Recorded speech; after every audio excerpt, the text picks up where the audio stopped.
All right, y'all, I don't have a lot of time. I just came off the House floor. I could not stand one more second, tolerate one more second. This man who pardoned January 6th insurrectionists, who desecrated the very chamber that we are sitting in this moment. This man who has no respect for Congress, does not respect us as a co-equal branch of government, who has put us into a constitutional crisis. This man with his hateful rhetoric and his even more harmful policies. I went because I wanted to honor my State of the Union or my joint address of Congress guest, Claire from Everett, a probationary federal worker who was damn good at her job at housing and urban development, enforcing fair housing laws. She was fired. She didn't deserve that. The work that she did remains unfinished. There are people that will be unhoused because that work is unfinished. There's housing that will not get built because that work is unfinished, and her life has been completely upended and disrupted. And because Claire is also a manual wheelchair user and navigated a lot of ableist spaces to come here today, I wanted to take a seat and take up space and honor her. But there is no way that I could stay there for this address. It is insult to injury, the lies and the propaganda. Not what we should be doing. I don't even know why we fight with Greenland. Why we fighting with Greenland? We fighting with Canada. We fighting with Mexico. Yet we in love with Putin. What is happening? Like, this is not America. This is a terrible nightmare. Somebody slap me and wake me the up because I'm ready to get on with it. This is not what we should be doing. I don't even know why we fighting with Greenland. Why we fighting with Greenland? We fighting with Canada. A constituent of Orlando, Florida, a union organizer, and a Haitian TPS recipient. Wilma, thank you so much for being here today as we fight to make sure that the Trump administration doesn't rescind the TPS extension. Can you talk a little bit about why you're here today? Yes, thank you so much. It's an honor to be here today, and I'm here to fight for the TPS, and we're here a long time, yeah. So we don't want the TPS to go away. We want to stay, and I'm here to fight and to fight this administration because we deserve it. Dishonorable, deplorable human being. He's full of lies and deceit, and he's aligned with Putin in Russia. As a matter of fact, he should be tried for treason. That's why I'm not going. Do you encourage any of your Democratic colleagues also not to? Welcome. Not anybody but Maxine. Another edition of Let It Be Known. It is quite a Wednesday morning, quite the day after. Lots went on, and that is not even counting the address, Trump's address, which we knew, Niel, was going to be full of rhetoric, full of misinformation, and flat out lies. How you doing, Niel? Okay. I can't hear. Okay. I can't hear. Okay. Neil's having some issues. We all having some issues. But I tell you what, and hopefully we can correct those problems that Neil's having. We all got some technical stuff going on this morning. You saw members in the clips of the Congressional Black Caucus. And I guess we'll have Lauren Burke on as among other guests this morning. I'm seeing here. Lauren and I went to the pen and pad yesterday that the Congressional Black Caucus held. And it was really, really, really interesting because they had other sessions too. And I can't even talk this morning. There's a train. So I'm stationed where, just so you guys know, there's a train right outside. There's Amtrak, and then there's the Mark train. I think, what do you call it? Mark or whatever train. And every 2 minutes it goes by. Bad enough, I had to stay up to cover this nonsense. And then every 2 minutes, it's like a horror movie. The train is going by, and then this place where I'm at, there's a light that stays on. I have to have the lights turned completely off when I go to make me go to sleep. And there's a light that stays on, and I'm like, what is this? I'm in Noma section of Washington at a Marriott, and it just wasn't all that comfortable. But nonetheless, it's not about me. But the Congressional Black Caucus did something interesting yesterday. Like I said, they had the pen and pad yesterday afternoon for Black journalists. Now, it was billed Black media, but then there was mainstream media, AP, Politico, crashed the party as well. But they also did something for influencers, as you saw in the clip there, those interviews there with Jasmine Crockett. Jasmine Crockett was in our session. We had I've never seen so many members of the Congressional Black Caucus respond the way they responded to Black media. They came in that room. It was a very small room that we were in. Lauren's going to jump on momentarily, but Jasmine Crockett was there. Stephen Horsford, Sidney Kamlaga Dove, so many of them. Maxwell Frost came through. Even Representative Underwood from Illinois, who never talks to the press, she came in. It was so many who came in. Glenn Ivey came in and sat for a while. We had a more than 2-hour session, and they had to do some votes. But the language that was used there, and you saw a little bit, got a little taste with Jasmine Crockett's snippet.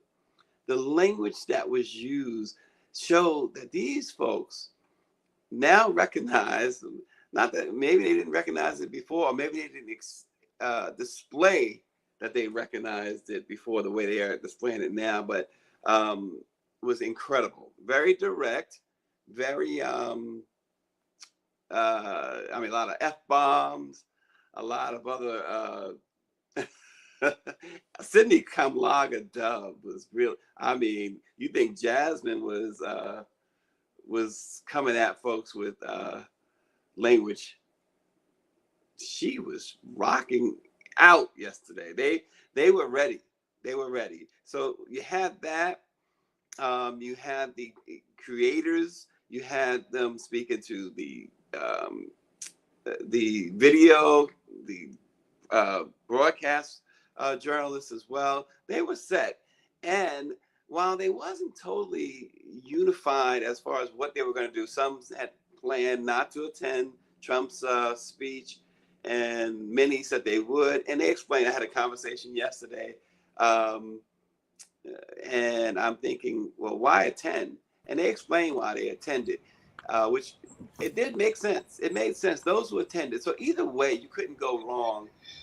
Summer Lee was there yesterday. Great stuff from Summer Lee. Great stuff from so many people, Lauren. Yeah, that was a very interesting situation. I think they've changed their comms officially. They're doing some things. Yeah. I've never seen them do some of the things they did yesterday before, and I've never seen some of the members that showed up before. Many of whom have never spoken. I shouldn't say never, but have very rarely spoken to the press. It was surprising, and of course, their language, as you already noted, their language has changed completely. Like, they are now talking on another level, and I think they're starting to finally realize that to match the communication strategy that you're seeing from Donald Trump, you have to play on a different level. And it's just as simple as that. And I know that Leader Jeffries is a little bit buttoned up. I mean, we do have to realize he is a corporate attorney. He is not, none of these people, someone said to me the other day that I'd love to attribute the person, but it was sort of an off the record type of thing. But it's a quote I've heard before, which is that, their politicians are not activists. Members of Mhm. Congress are not activists. Members of Congress have never led a revolution, that type of thing. And that's true. And so they're not necessarily built for this moment, but some of them are built for this moment. But they have definitely, there's a shift there. There's a big shift there. Lauren, and it's good to see Neil. Seems like her issues were corrected. I'm so glad. Lauren, the other thing I noticed, and we've talked about this a lot. You've talked about this on this program too, and I'm sure you've talked about it on Roland Martin. You're seeing Jasmine Crockett out front all the time with her massive following on social media. Jasmine brought that up, and she kind of indicated, Lauren, and maybe you can speak better to this, that some members are not, maybe they don't really appreciate that, or there's some sort of pushback a little bit on that, not for all, but for some. Well, there's a pushback. The thing that you'll hear sometimes about Congresswoman Crockett is that she's, quote, not a team player. I've pushed back in the background, quite frankly, hard on that notion and hard against that notion. The caucus, the Democratic caucus was the one that voted against her doing the messaging in favor of Congresswoman Debbie Dingell. There's nothing terribly wrong with Congresswoman Debbie Dingell. She's a very experienced lawmaker. She's been around a while. Her husband was hugely powerful. But in this moment in history, your messaging has to be a lot more aggressive. I think everybody can see that, whether you are media, not media, in politics or whatever. And so when somebody says to me, the person's not a team player who tried to be on the team, who tried to operate on the team and be a leader on the team, same with Congresswoman Alexandria Ocasio-Cortez, I got to say that these two younger members did try to control the messaging. They ran for something. They tried to do it within the party. And by the way, they did not throw their hands up after it and go home. They are still participating in the party's messaging. Well, it was also interesting too that there was a not necessarily a directive from Hakeem Jeffries, but it was a hope that everyone would be there. It was a hope of a certain tone, but Democrats quickly and understandably so broke away from any "you're going to control this, we're going to act like this is normal." In fact, they carried signs into the chamber saying this is not normal. The behavior of the Democrats, I have to commend them, because, and I asked that question, Lauren, as you know, in that session yesterday, I laid it on the line that, you guys as a whole, as a group, has been perceived as weak, and they came out swinging. Well, you see, there's a few things at play. One is that we have a media ecosystem that has always devaluated Black lawmakers and ignored their work and what they're doing. We have a media ecosystem that is it's now breaking up and bifurcated into political camps. It's not that that's the first time that's happened in American history. We had the yellow journalism period, but still we have a period right now where we have a right-wing journalism, a left-wing journalism, and a center journalism. And we have a situation where the media business is failing. And so you don't have the Black press that you had in the 1960s and 70s. So they're suffering under that, right? And so there have been times when I had the blog on the Black Caucus, Cruel 42, there have been a lot of times where I would be reporting things that they were doing that, quote, white media was completely ignoring. And that was particularly true about the work that they were doing. Like, particularly if, you passed a bill and a bunch of money went to your district, that's not the type of thing that Politico reports on. Okay, all right, that is not how it works. And so they are complaining in part about that. But to the point of one of our colleagues yesterday from Politico, I will say that there, I think, has been a lack of sort of, defining events that capture the imagination of the urgency of the moment. I'll say that. Go ahead. Yeah, I was going to respond something again. RNG says, why didn't the rest of the Dems not walk out without Green?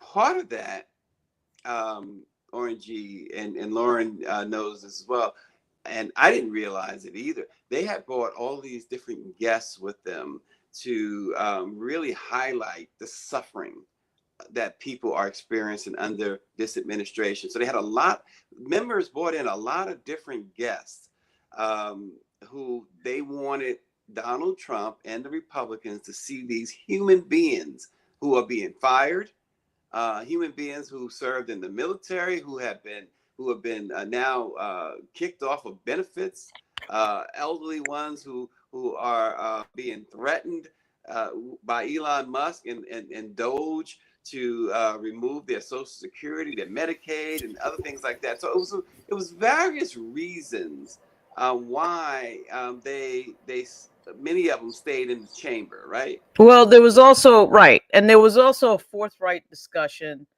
about all of what you just said. Should we walk out? Should we do a demonstration? Should we do this or that? Here's where I do think there is a lack of leadership in their party and their caucus. Okay.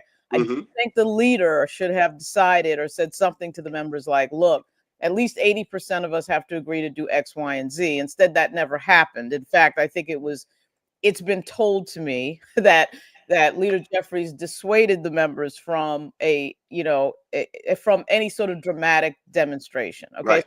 To me, that represents a consistent lack of recognition of, quote, the moment that we are in. I don't like to bash Leader Jeffries because I do think he is in a complex situation. And I don't like the narrative where we have a clearly narcissistic, petty, vindictive person who is occupying the office of the presidency, and yet all the attention is going to what the CBC is wearing. Like, I get the frustration you're having, but at the same time, it is amazing to hear on I think this is day 43. I got to see what day this is. We're almost 2 months into this administration. We understand what this is and what he's doing. It's unprecedented. Everybody understands that, and still there is not a set planned out plan of attack. You knew when State of the Union was coming or joint session was coming. That date is known, weeks in advance. So it's always surprising to me that there's no plan. They have a retreat next week, by the way, and they've got to figure out how to get 80 to 90% of their caucus to agree on one or two things.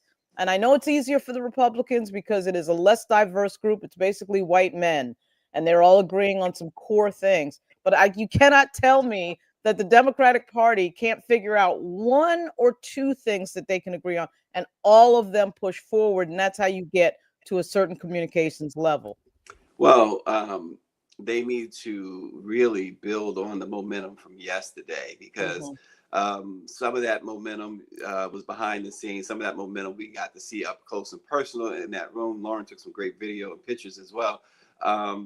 And then we saw it with the influencers and others that they did, and even the show of with the signs of resist, and this is not normal, and things of that nature. Now, again, to your point though, and you were the one who broke this, and really they were kind of surprised when you mentioned that there was that you had heard that they were going to wear all black. So that there was this coordinated effort on the part of some, but then you saw some members, female members in particular, wear pink. Right. So so once again, I understand that it is 62 people, 63, and you say to yourself, well, you can't really get that many people to agree on anything. All right, maybe the day of the week you might be able to get everybody to agree that today is Wednesday. I mean, I get that is not easy, but again, this is a historic moment, and there's a core group of members there that seem to understand the urgency of what is going on, and then there's some sort of I would say sort of the there's a group in there that is not necessarily on the same page, but I understand their arguments, right? Talking about, winning in the courts. And that's factually correct. I mean, they do have to, at the end of the day, you have to win in the courts, right? Yeah. Or that is your strategy. And you're telling us, but that strategy does not give you the dynamic PR look that I do think is required in these moments. I know that's hard to dramatize. These courts are very private, particularly federal court. You can't even can't bring anything into federal court, phone or anything else, not even into the building. Okay, much less a lockbox. So I understand but they've got to figure out a way to drama. It's like what we saw from it was Christy Nome, I think, who brought the horses out, and she's got a different outfit. She's rounding up, Mexicans at the border, and you see photos of it. I know that it may sound silly to some of these professional members, but people are bringing this up. We're not bringing this up because, we got up in the morning and wanted to bring it up. I hear it all the time at every political event I go to, that there's not a feeling of we're not seeing you fight. So yes, some of this is performative. And I, what Reverend Cleaver, what Congressman Cleaver said yesterday about we don't have the votes, we need the 3 votes. He's absolutely factually correct. Okay. But there is a communications piece, and then there's a piece of logic. And that is something they're struggling with. Yeah. And nobody wants to hear that we don't have the power, as something that Representative Jeffries had mentioned a few weeks ago that really, really got under the skins of folks, supporters. They and Stephen Horsford really felt insulted when I mentioned that whole Democrats a week thing. And listen, and you saw fire, and this is what you want. You saw fire come out of him. You saw fire come out of Cleaver. You saw fire come out of Jonathan Jackson. You saw fire from those guys that you normally only see from Jasmine Crockett.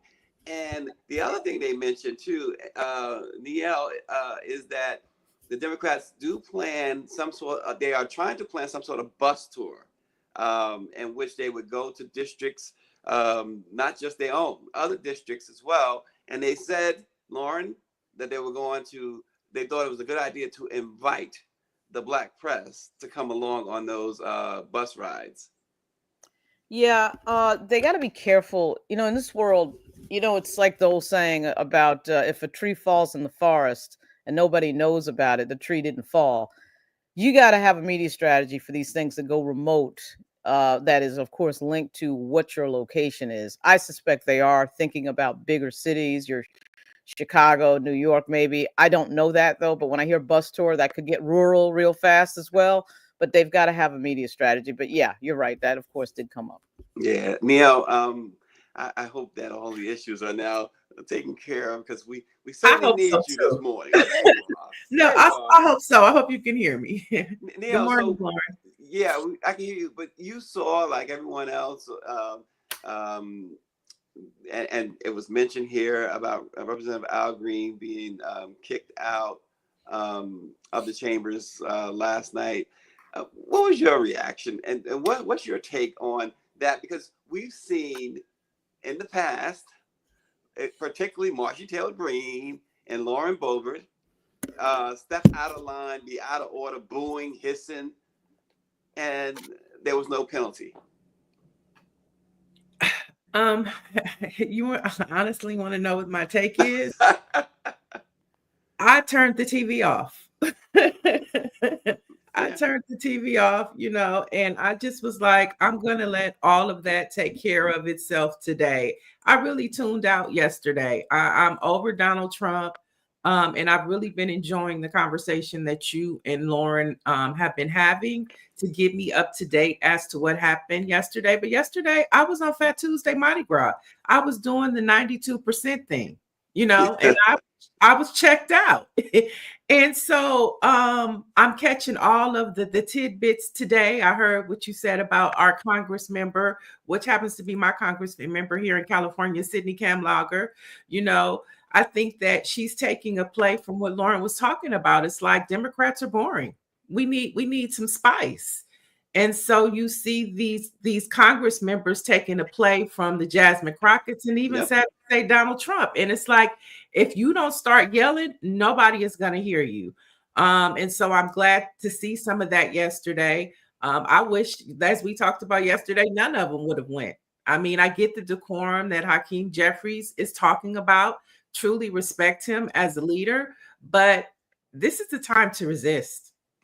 One of the things they pointed out, and we certainly asked that question yesterday, Lauren, about why even show up. And one of the things that they pointed out, in addition to the other thing I mentioned about them having these guests, they made a point, and several of them said this: if we don't go, then Trump and the Republicans are going to fill those seats with folks who are sycophants, is what they said, who will cheer and applaud every single thing that man does and to make it appear as though, you know, the majority of Americans agree with him. So why couldn't the plan B be to go, sit, and leave? Well, see, I'm with you on that too. You know, go take your seat, and the moment that he begins en masse, like the choir, and walk out. And you know, it's David says no, show up, sit down, and then leave, right? But it's like it's right now. Even right now, it's too much to ask of the Democrats to be that unified on that on one particular issue like that. Even though it's a very important issue, as we've been articulating, I think is, you know, they struggled to get to this point. Yesterday, again, throughout the day, our session and other sessions after that, they finally showed the fire that I certainly have criticized them for not having. They finally showed that, yeah, we all can be like Jasmine Crockett if we choose to.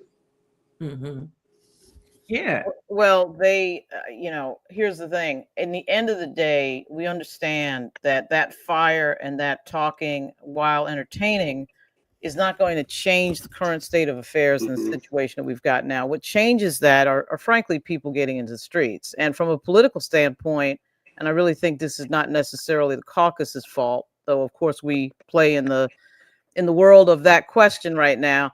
The problem that the Black leadership class has is that there's no Malcolm X, there's no Black Panthers, there's no anything there that makes anybody say, well, wait a minute, if we don't deal with these people, as we would say in the community, these respectable Negroes, then we got to deal with Malcolm X. And, you know, we got the Roy Wilkins part completely covered.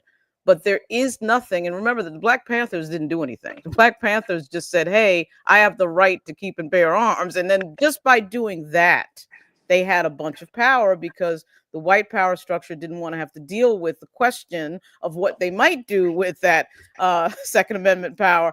And so, but that leverage is not there in this moment. This is a moment of lawyers and people who were on a city council or in a state government who ran for Congress and are here. So these are not street activists. And in fact, I think street activists are frowned upon, frankly, in the caucus. We had Jamal Bowman. I know he's a school teacher primarily, but still he has a street activist style. We had Cori Bush, and of course, both of them are gone, all right, because AIPAC targeted them. And the only person I could think of, you know, obviously Jasmine Crockett, but you do have Summer Lee, who was in the session yesterday. But there's a sort of resistance against that type of member sometimes, not only in the Black caucus, but in the Democratic caucus writ large. But that is the type of individual. I mean, if we just look at recent history, the reason that Black Lives Matter got all that attention and everybody said, whoa, let's do all of this diversity and inclusion, and let's recognize that, yes, something is going on here with race in America after George Floyd, etc., is because Black Lives Matter was loudly in the streets. And yes, a few cars did burn, and that did center the minds of the leadership in general. Well, naturally, speaking of being in the streets, the president again reiterated that he wants to remove the rights to protest, pretty much. He reiterated his stand that, you know, for police officers to have total authority to do whatever. And of course, now he's floated the, which we know somebody's going to draft a bill that automatically gets the death penalty to anyone killing a cop. Gee, I wonder why that is, Stacey. I wonder why that is. You see the signals. You see the signals that he's sending. So if the first thing he does is he pardons 1,600 people who violently attacked the U.S. Capitol, he's sending a signal to them: I got you. You do something violent on my behalf, I got you covered. We saw the governor of Missouri and the governor of Texas pardon two guys. First of all, Kyle Rittenhouse just walks away after shooting 3 people and killing 2 he's acquitted on all charges. That's a signal from the justice system that, wow, you could do that and get. Then we had Governor Abbott and the Governor Parson in Missouri.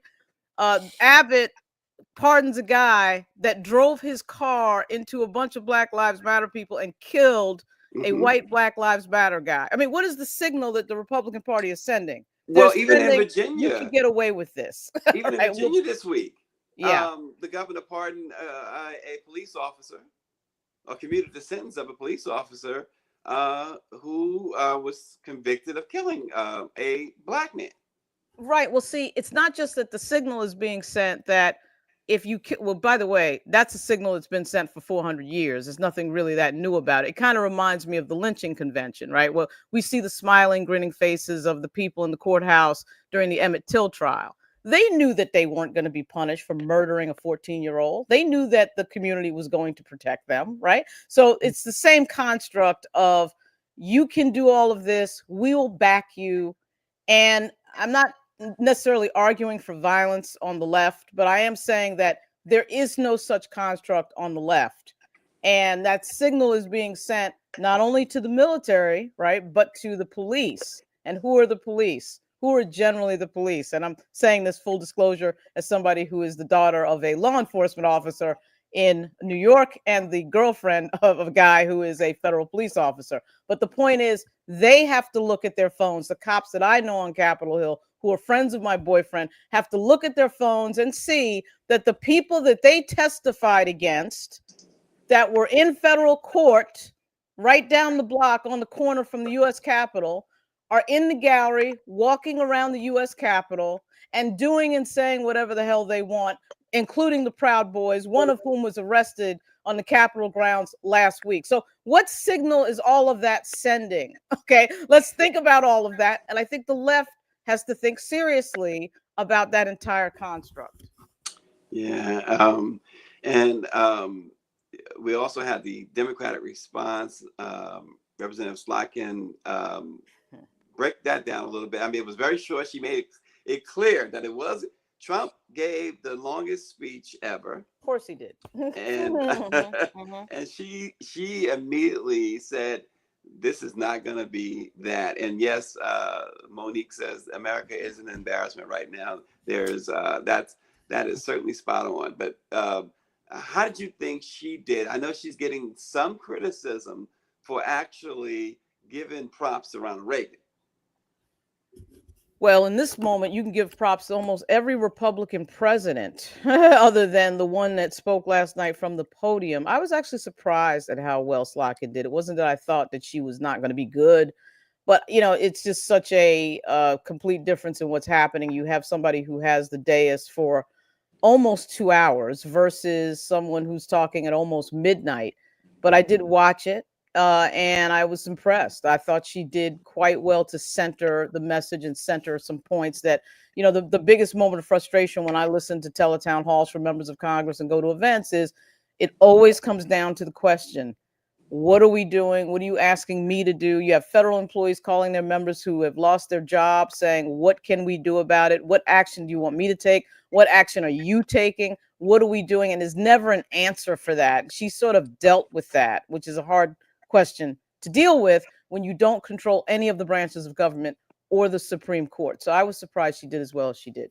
Yeah, lots went on here yesterday, and of course last night. It was a late night, and in between I was trying to catch a few glimpses of the Knicks game, like Ben Stiller at the Oscars.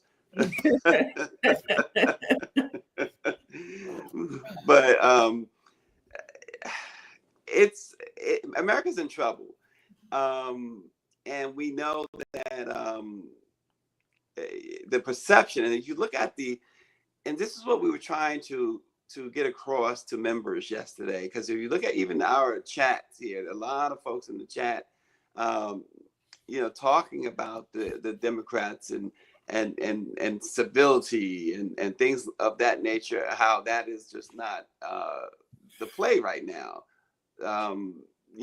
Democracy is just about dead, And this guy at Maxwell Frost had a shirt that said, Niall, you know, we don't, what is it? We don't have kings or no kings here. It's, you know, the Democrats, hopefully, Niall, that was, if you are a Democrat, if you are a supporter of Democrats, Niall, hopefully that yesterday is just the beginning of what is really going to turn out to be a very, very strong resistance. Yeah, I think the resistance really is like just listening to the conversation. It's like, where's the space at, or where are the voices from the millennials and the Gen Zers? Because those are the people that we really need to be reaching.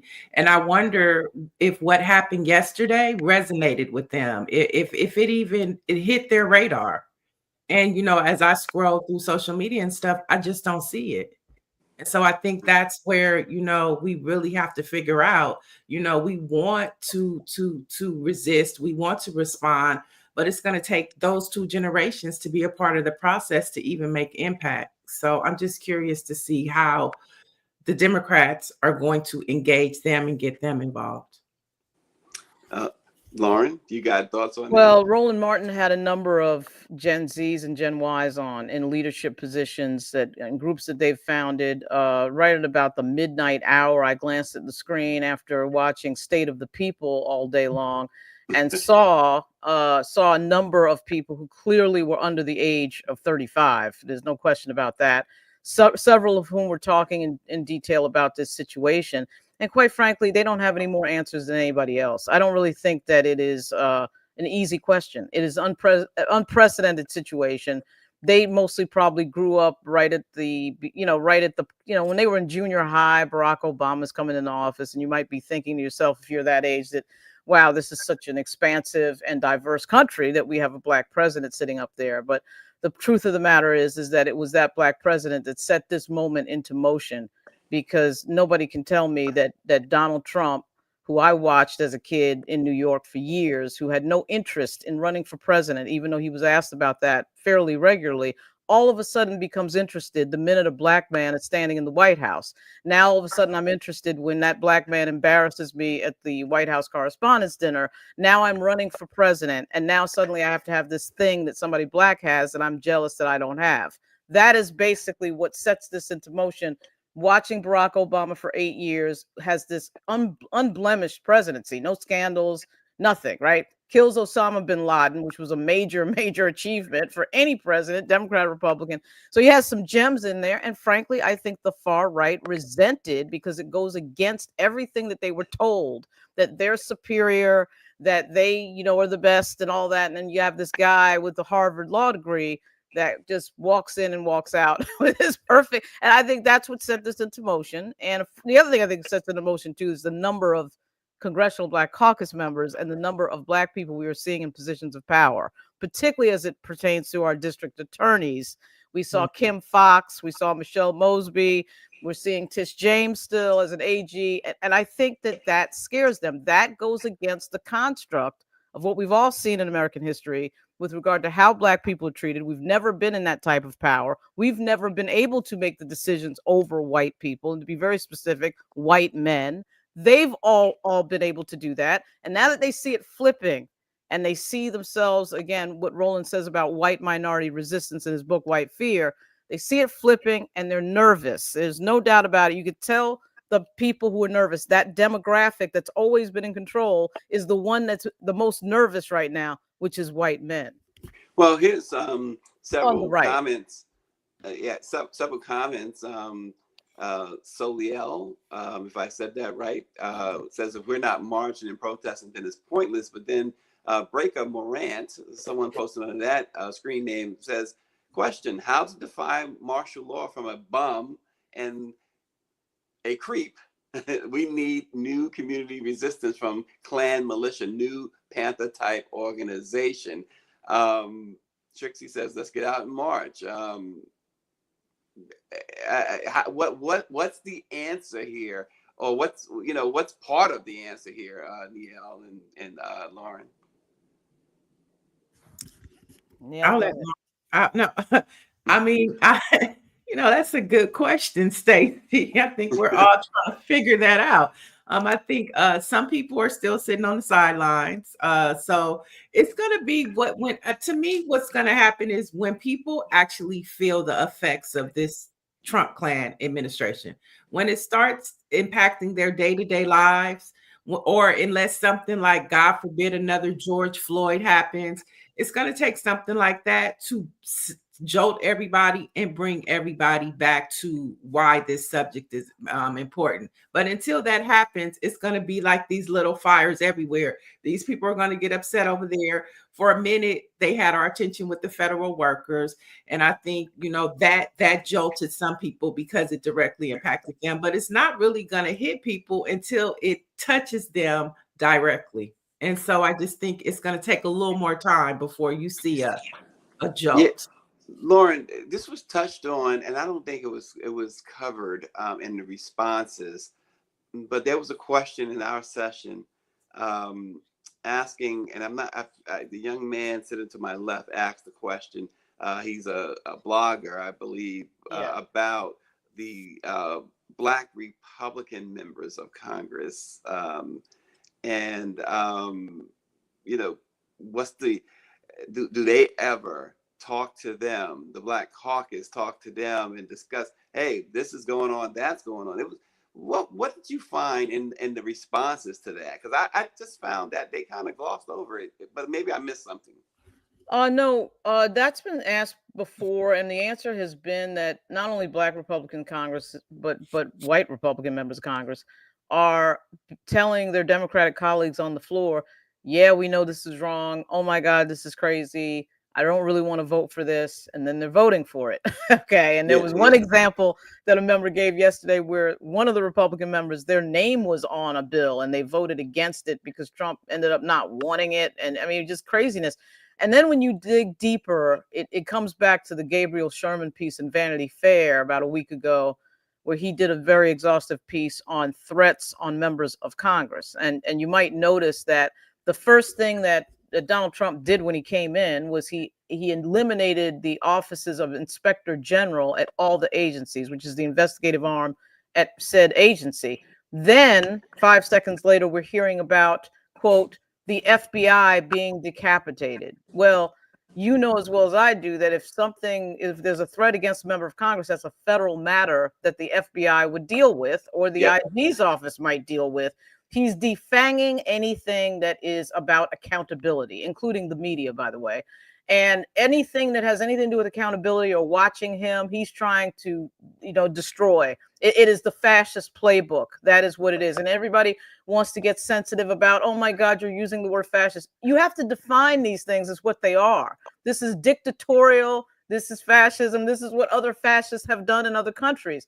So back to your question, Stacey, the Republicans, there's no way you can tell me that they are not aware that what they are watching is unprecedented, is in some ways shocking. They know that in their districts, in these red districts, particularly in these places like Alabama, Mississippi, where you have so many recipients of Medicaid, Medicare, Social Security, you got to be kidding me. They're aware. They're afraid. There's no way that their fear is involved. And I can't speak for Leader Jeffries, but I am convinced that something is going on along those same lines with him. It's just that Black people are more used to the history of this type of thing. We have the relatives that tell us the stories about the things that have happened, particularly in the South, to their relatives. We're used to dealing with the stress of it. And I'm not too sure that our white Republican colleagues or our white Republican subjects that we cover are as used to that type of pressure. I was on a teletown hall the other night. I think it was Monday night.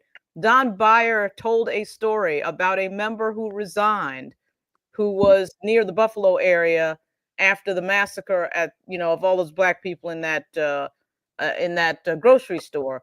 And he tried to support an assault weapons ban, got a bunch of death threats that of course are directed to his family, and he resigned the next cycle. I mean, that's real. What was his recourse now? The FBI is being dismantled. So do you see what's happening in a more general sense? There is no recourse if something happens. So yeah, I'm seeing this a couple. Let me just Les Lovett says, what will happen if they pardon Chauvin? His death really set off set Black Lives Matter off. I believe that's coming, by the way. That's Yeah, interesting. you mentioned that, Stacey, and I think you're right. That is that's coming. Yeah. But Breaker Morant said that they discovered that Elon Musk cheated. Why didn't Kamala conduct a recount, or Joe, who has power from the Supreme Court, demand a recount? I brought that question up yesterday, and Lauren Underwood shot me down immediately. And I did not like that, because I understand that went back to, okay, we're gonna be nice. We're not gonna be like them. No, that's unacceptable. What do you mean she shot you down? Walk us through what happened. Well, she made a comment about Trump winning the election, and my response to that was, do we really know, or something like, do we really know that he won? Oh, no, he won. We're going to leave it at he won. And I just thought, okay, right. That's kind of what people see. You're not listening, Lauren Underwood, to your own constituents. That's kind of what, you could have acknowledged what our commenter here is saying. Donald Trump himself made a very, very interesting comment about a month ago about how Elon and the voting machines, he knows those machines. He spent 2 months in Pennsylvania. He spent this time here, there, and he knew how to do those machines. And then we see all these other districts that Democrats always win, and where other Democrats did win, except for Kamala Harris. That's the point Hakeem Jeffries brought up. He was like, there were certain states that won the governorship, they won state legislators, and they won up and down the ballot, but Kamala didn't win those states. And even he said, he named about 3 or 4 states, and he said, make it make sense. And so the conversation is there. Lauren Underwood shot it down. I mean, it was almost, I just shrugged, because I thought, wow. First of all, I thought, among Democrats, she would be a little bit more, stronger than that. But not only that, she never talks to the media, so you don't know where she's coming from anyway. Well, 2 things. One, when you say her constituents are asking about that, she does kind of have one of these really close districts where respectability politics would work better than, let's say, if she had the district of, somebody like, Emmanuel Cleaver. She is talking to that group of people. She has a lot of white folks in her district. A lot of these members, one of the unwritten stories about CBC is that a ton of the members are in majority white districts. So it's kind of an interesting thing. But her district in particular is a very middle of the road district. That's number one. Number two, yes, I was extremely surprised to see Lauren Underwood in a room that had anything to do with media, because her no comment has been pretty consistent for quite a while. So I'm really surprised. I was really surprised at that. The other thing, though, is that, look, Roland Martin did a segment with a data scientist, and he didn't strike me as being particularly partisan. In fact, at one point he said, look, the election's over. We understand the election's over. I'm just going to give you the data. He wasn't trying to get into black helicopters, but it was a very interesting segment that I think is nearing 500,000 views right now on YouTube, about the inconsistencies with regard to the vice president getting fewer votes than, Tim Kaine in Virginia. Why would 2 people in the same party get different vote totals? Not to pick on Tim Kaine, but, it doesn't really make any general sense. They're running together. Their names are on the ballot at the same time. And you had like a lot of examples of that, where the vice president is underneath the Democrat in a state like Slotkin or something like that. It made no sense. And it wasn't just that. He was pointing out the imperfections and some of the bell curves that he had found. And I think that discussion is worth having. I am surprised that Lauren Underwood was so sensitive about that. Of all the things to be sensitive about, right? Why that? So I thought that was interesting. Sometimes when you let folks talk, they will tell you exactly, unintentionally, the truth. And right. Donald Trump did that yesterday to his own detriment, which should be to his own detriment. During his speech, I want to bring this up to Niel. So these lawsuits with Doge, Trump has and his administration, oh, Elon is not the head of Doge, is what they have told the courts. Well, last night, during his speech, he introduced Elon as the head of Doge, and immediately, at least one of the lawsuits was immediate. They went back to court. They made a new filing immediately, seizing on that moment. So sometimes when you allow a person to just just keep talking. Right. So, they've made some claims too about saving all of this money when they're almost in the negative. And now it comes out this morning that, Neil, that these people working for Doge, if you remember, Donald Trump and Elon Musk said that these were going to be people who will get zero pay. Well, it turns out they all are making the top GS allowed salaries, and they're getting paid from different places like Social Security, like the EPA, places that they're cutting. And they all have, their salaries range from anywhere from $122,000 for the lowest guy to $220,000 for the highest guys. I think 220 is about the highest you can get on a GS scale. Makes you think. And I mean, I heard that you. Go ahead. Oh, go ahead. No, well, I was saying. I heard what you said about No,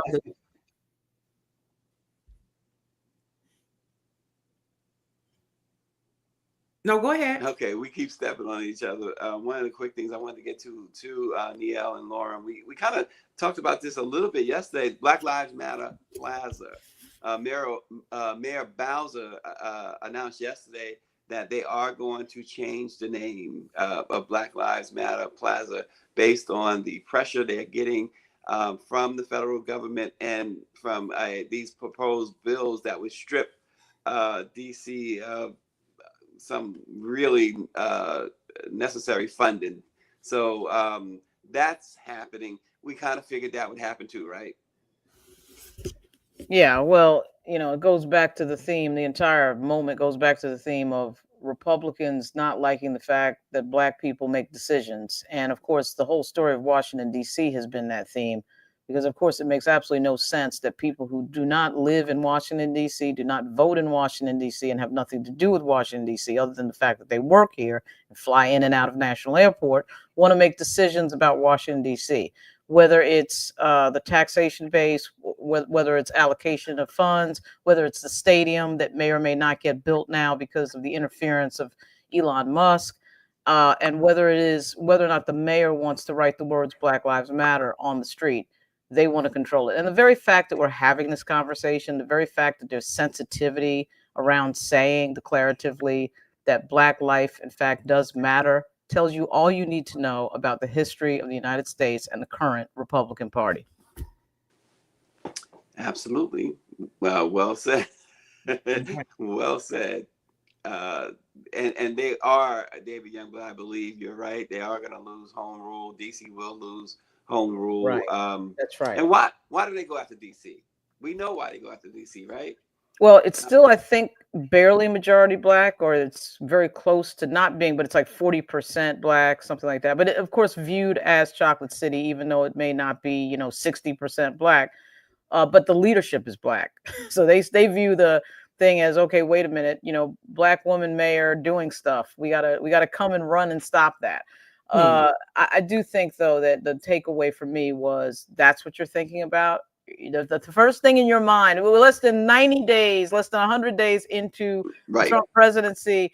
And the first thing they're thinking about is we've got to remove the words, some affirmation. It's effectively an affirmation, and a quite brilliant one, I might add, because we've learned so much about the right, about the Republican Party, about the fact that there's sensitivity around affirming that life matters when your skin is darker, or if you have dark skin, your life matters. The fact that there's resistance over that phrase has always, to me, been a major litmus test Because when people wanted to change it over to all lives matter or cops lives matter, or had insecurity or sensitivity around someone saying it, would tell you where their head is at. All right.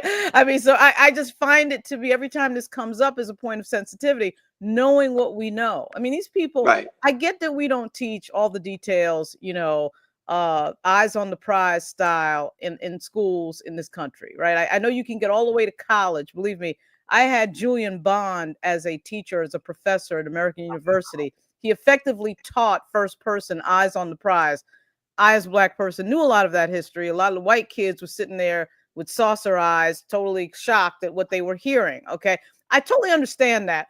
But most people, even if you're the dumbest person in the world in this country, you know about slavery. You know that the country enslaved a bunch of Africans, kidnapped them, and brought them over here, and for more than 200 years had them working for free. You know that, right? And so when you see that this is what they concentrate on, let's cover up the Black Lives Matter saying on the affirmation on 16th Street, that for me is the biggest tell in the world. These other countries, France, Germany, you don't hear them saying anything. In fact, Germany, long ago, I think it was in the 90s, did the big apology for the Holocaust. There's some acknowledgement that, okay, we as a government effed up. We killed 5 million people because of religion. That was crazy. And they put it down. And the inability to do that in this country has always been a rolling and an ongoing story. Well, Neil, I know we have a guest, right? We do. So yesterday in the city of LA, there was a lot of conversation, and in the city council meeting, there was a hearing about the LA Fire Department former chief, Kristen Crawley. She was asking for her job back. As you know, Mayor Bass fired her last week. And so yesterday she had a hearing. And so I want to bring in now Kellie Todd, who is the president and CEO of the California Black Women's Collective Empowerment, to have this discussion. Welcome, Kellie. Thank you. Thank you for getting up so early to speak with us today. Can I tell you? So yesterday, City Council, all channels went to the City Council. Marquise Harris Dawson, he oversaw the hearing, and there was a lot of concern. Kristen Crawley wanted her job back, and she had 2 female City Council members to advocate on her behalf. What were some of your takeaways from that hearing yesterday? Well, I think a couple of things. We have a couple of our folks there, and there's a groundswell of community support still for Mayor Bass. But I also think that there is just anytime there is a Black woman in charge, it becomes political. And her being able to make a decision about an employee that did not meet the moment became political.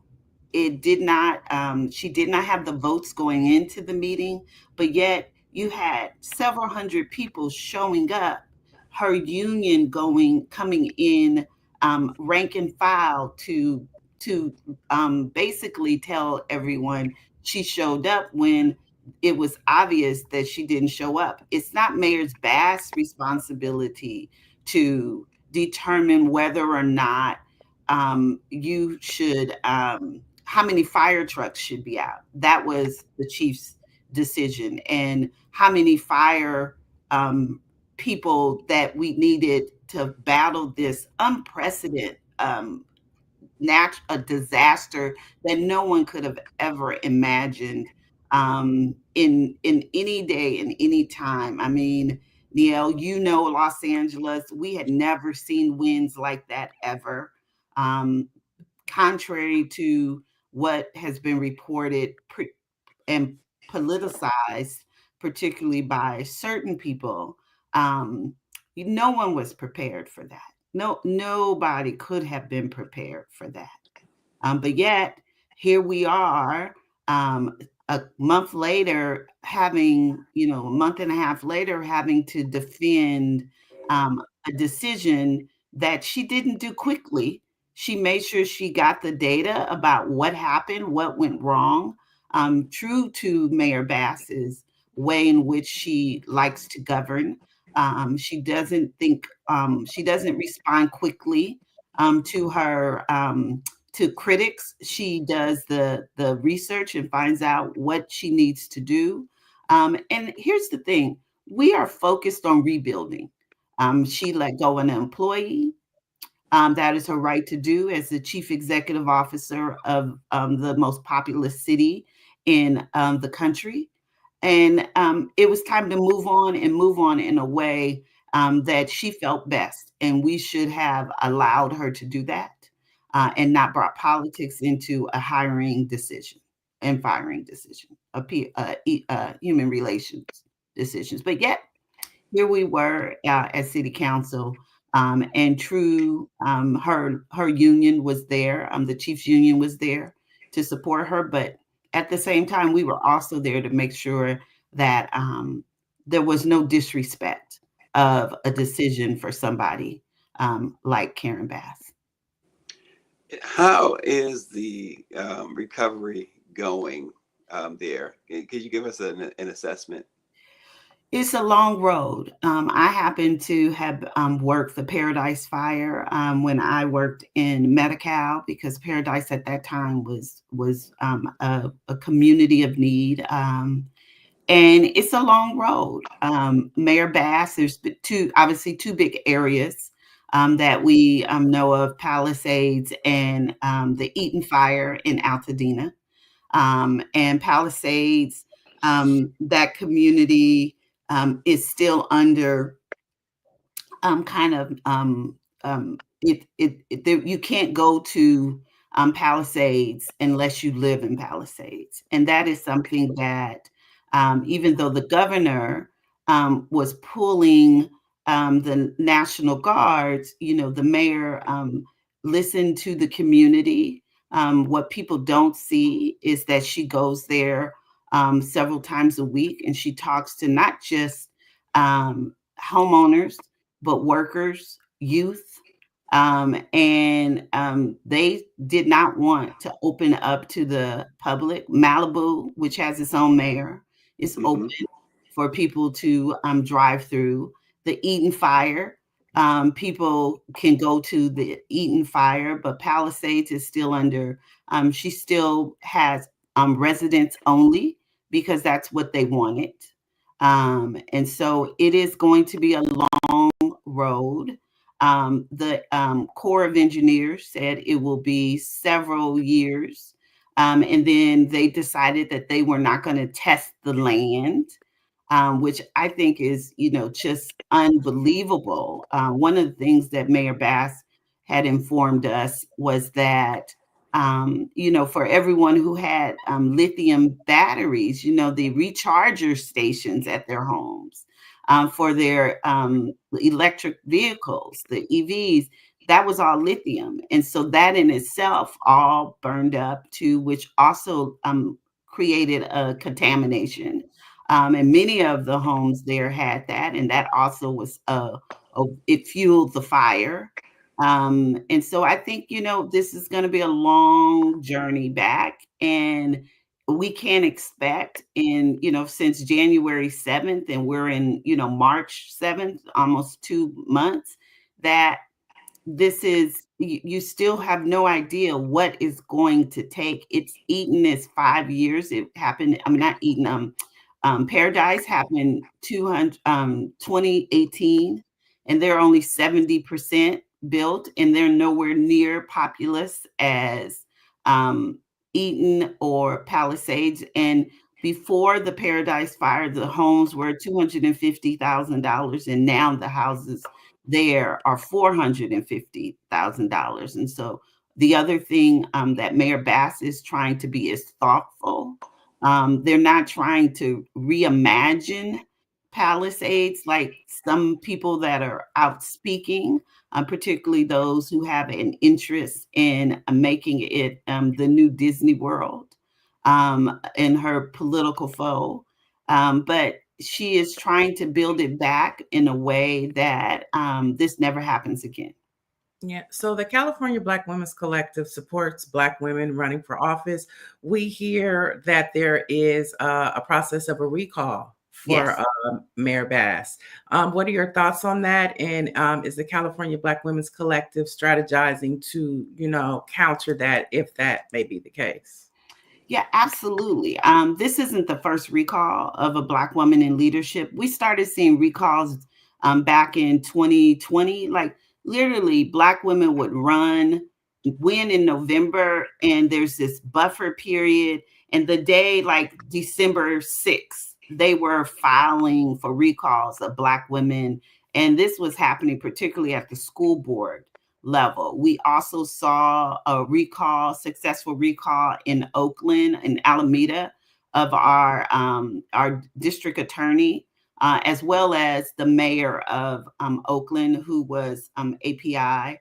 So we know that recalls happens all the time. This is a billionaire from Northern California who issued the recall or went to the clerk and made sure and put in the papers. She's also doing the same thing with Governor Newsom. Recalls are hard to do in California. You need 250,000 people to sign the petition in the city of LA to say you want to recall the mayor or any city.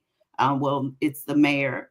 And to get that, it can't be, even if it was Palisades, they don't have 250,000 people. And it still has to be representative of the voters in Los Angeles, the city of Los Angeles. We saw that there was unsuccessful recalls in the county with the DA. Where we have an issue with is that what people are not talking about is all the things that the mayor has done. She has decreased the unhoused more than anybody in history. She has decreased crime in the city of Los Angeles through the lens of community, because she is a coalition builder, and she works with not just the people in the community, but she also works with law enforcement. She is known as, when she was in DC, to be able to work very effectively across the aisle to be able to get things done. So I don't believe this recall will be successful, and we will definitely, as our political action committee, be on the ground helping with a core of her supporters. I also, though, believe that this is just another demonstration of the attack of Black women in leadership. And we have to make sure that we stand in allyship with others, that it will take more. Black women in California, we have the 5th largest Black population in the nation. But in California, that still only represents 8%. Of the county and 8% of the city of Los Angeles, and we have pockets. And so we're going to have to make sure that we get on the ground, and we're going to have to depend heavily on our Black media to tell the right story, because we see that the main media source here, a print source, has decided that they were not going to tell the story correctly. Well, I'm not sure which publication you speak about, but if you're speaking about the Los Angeles Times, the MAGA owner, in fact, wanted to boost up a news article that praises the KKK. That is something else that's going on there in Los Angeles right now. So, just for full context for our viewers to understand what you got going on with the Los Angeles Times. Yeah. And, I years ago, I worked for the Los Angeles Times under a different ownership. It was the Tribune Company. I'm glad that I'm not there now under this guy. But the mayor has, as you said, the homeless. She ran. It's rare that a politician is able to accomplish, particularly so quickly, an agenda that they ran on. She ran on this homeless epidemic, and it's incredible. Can you tell us a little bit more about how it has almost drastically. Maybe drastically is a little bit of a stretch, but I'm going to use it anyway. Drastically changed since Mayor Bass took over. Oh, absolutely. When I had the pleasure of working for Mayor Bass when she was in the assembly as her comms director, and she never approaches things singularly, meaning she doesn't think I have all the answers. While she was running, she had a kitchen table, a kitchen cabinet of people who work in the homeless, unhoused community. And she made sure that what she was promising was something she can deliver. That is the first thing and many politicians don't do that. We see that on the national level. They just say what they think you want to say. She said in her campaign, it wasn't going to be easy and it was going to take all of us. We have cities that have not taken the approach that she has taken, which is everybody in the boat together and let's figure this out together. And we see that they continue to struggle with people who are unhoused. The other part of Mayor Bass's her activities also includes services. So she doesn't just try and get people, there's some cities that put people on the bus and they bus into unincorporated areas because they know that the county has much more of a bureaucratic system to address some of the core issues. Except in the second district with Holly Mitchell. And so she decided, I don't want people to just be unhoused. Tell me how we can make sure that people are being helped. So it's not just addressing them being unhoused, it's addressing their mental health. It's addressing all of their social determinants of health, whether they have medical issues, whether they have, they have pets, and some shelters don't take pets. And so she has worked with their wraparound, providing them with wraparound services. So if someone wants to get off of the street, there is a pathway, but the pathway off of the street is a long-term pathway and not a short-term pathway. I think that's really what's making her successful. One of the things that people don't know about her is she, in her time where media is not with her, she goes down to Skid Row and she's there on the ground, literally talking to people while they're in their tents. She's building relationships with folks, and there's no cameras, there's no team with her. She obviously has to take security because she's the mayor, and she does. They have to have security around her with right. But she goes in there, and the other thing is even the security that she makes sure she brings with her there, because she has a detail, of course, is selected to be people who have the same empathy for human life, so that if there's a need, they're not, and someone comes over because they may have known her from something else, this is how their life has changed, that she still gives them a hug. Remember, she was a physical, she's a physician assistant. She is a health provider first. And she worked in USC emergency room and saw some of the most horrific experiences in a county hospital emergency room. So there isn't nothing that she has not seen, nor can she not tolerate. She is there. And you don't hear about that because not because the media doesn't follow her, because she doesn't even let them know that's what she's doing. Right. And that gives her, I think, better insight into what is needed, because the people on Skid Row, which I might add are majority Black males, she understands that they went from one system to another system to another system that led them there, because she knows that most people who's unhoused were also incarcerated or system impacted, and they were also from the foster care. Mm. Before we let you go, I wanted you to talk about, you just put out a study, the Women's Collective just put out a study called Disrupting Disparities, Ending the Black Woman Wage Gap in California. Can you briefly touch on what you found in the study and where folks can take a deeper dive into it?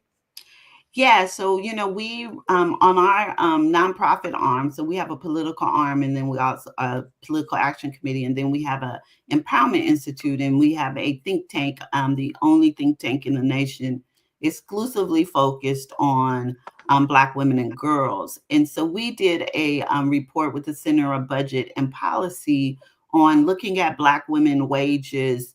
But we also, since 67% of our Black households in California are headed by single moms, we also wanted to look at the impact of the wage gap on Black single moms. And so if Black women in California, nationally, Black women make 63 cents to every dollar of a white male. But in California, the most liberal state, we only make 60 cents to every dollar. And understanding, the cost of living in California is significant, and we make 3 cents less than national.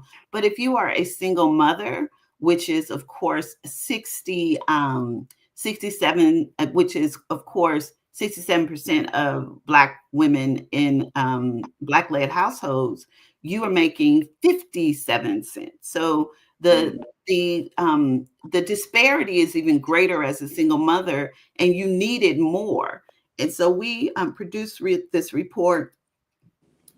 We did a wage report last year, which looked at wages of Black women over the 5 years, educational attainment, parental status, marital status. And we saw the exact same thing, which is Black women struggle to make ends meet in California. And the cost of living in California, if we could bridge the wage gap in California, it would take 100 years to bridge the wage gap between Black women and white males. And so this is just another example of disparities that we experience in a liberal state that most people don't realize. So the report is to help us really speak to our policymakers, our philanthropy community, to make sure they understand when we're talking about interventions, we're talking about interventions upstream to help address the economic stability. We're not talking about putting Band-Aids on it downstream, that if we can address economic stability, we can address criminal justice, we can address health outcomes. And so we continue to just push the data out so that there is a point of reference. How can folks learn more about it? Where can they? Yeah, so you can go to www.cablackwomen's with an S collective.org. So it's cablackwomen'scollective.org, and you can find all of our research there. Wow. Kellie, Todd, well, we really appreciate you joining us this morning. Thank you. Some great information. Appreciate you. Thank you. Thank you for having me. You're welcome. Thank All you. right. Those conversations to me are so important because it's like after the whole conversation that you and Lauren had about the State of the Union, and we look at how our democracy is in a shamble, all politics are local. Mm-hmm. You know what I'm saying? And so you want to get out of that Trump clan madness, start local. And just do what's in your neighborhood, change your neighborhood and your community. And then you could, get back to Trump. That was refreshing for me. Yeah, it was. It's so much going on. And, we tend to overlook certain things that are important or as important. There was one thing I want to lift up, and having two Black women on this morning, you and Lauren together, I should say, having Lauren with you. There's a story that I wanted to mention because I thought, wow, everything that we think about now, whether it's food, products, or whatever, seems so harmful. In this case, this is very important for Black women. Ingredients that can cause cancer were found in 10 synthetic hair products used in braids, extensions, and other hairstyles that are popular with Black women, including artificial hair from popular brands such as Magic Fingers, Sensational, and Shake and Go. And we know that they're finding this lead, which can cause serious health and development problems. That was found in 9 of the 10 packs of these hairs. Something to be keep in mind, Neil. Oh, I know. I mean, I have braids. I saw that. I also think about the multi-million-dollar lawsuit that they have in the pharmaceutical industry with perms. Yep. It's like anything that that pertains to Black folks. It's like, are they doing it on purpose, intentionally? And it made me think, because I love braids. I like extensions. I love natural hair. And so it's like every time you turn around, it's just something new. So, I mean, we'll have to see, what the impact is. I don't think it's going to stop people from getting their hair braided, but it is something. It is something to, to be aware of. Yeah. Lauren, I know another thing that we didn't talk about too, the tariffs kicked in, and Trump brought those up last night as if they're such a great thing. Among other things, Greenland. He talked about taking Greenland, and he referred to Trudeau as governor of Canada. Of course, there's an obvious message behind that as well. Yeah. Well, we're probably going to end up paying more in pricing. I have no idea what the point of any of that is. If you're wealthy, I guess you don't care. One of the big mysteries of Donald Trump. Is that he's won elections. He's been successful twice now out of 3 presidential elections, which is hard to do, particularly that first one. And yet he's one of the most unhappy people you've ever seen in your life. I mean, he's unhappy and mad about everything. Like, why are you so unhappy? Why are your supporters so unhappy? You've got some guy from Pretoria, South Africa, who's the world's richest man, and he decides of all the things to do with all that money to hang out in the United States and launch rockets. And I just think, I'm not a psychiatrist. I don't have the clinical professional, skills to really diagnose this, but my boyfriend's brother is a psychologist in New York. And I have another friend that is a psychiatrist, a medical doctor who went to Meharry Medical. And, I think there's a rolling narcissistic personality disorder. They always seem to be trying to do things to get our attention constantly. Before this, you had, what's his name from South Africa, trying to launch rockets to get our attention. We long ago in this country stopped caring about the space program.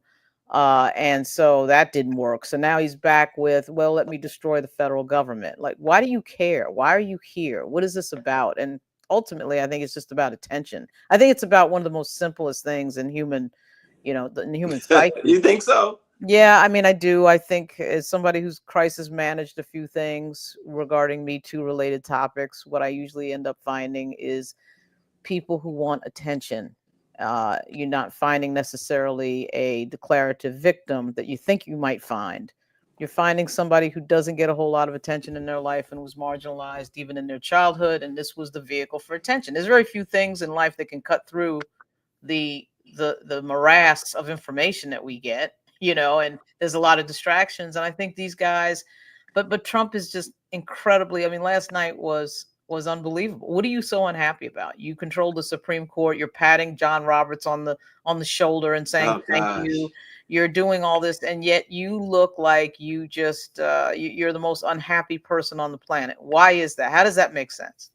I've been saying that too, Lauren and Neil, that even in victory, it is not just Trump, but it's many of those folks that support him, that's in his cabinet. Right. And I understand why, if you're in his cabinet, because you look at Marco Rubio yesterday, it told you the whole story. And I understand if you're in his cabinet, you're not going to be the happiest person. But even his family, they seem so angry.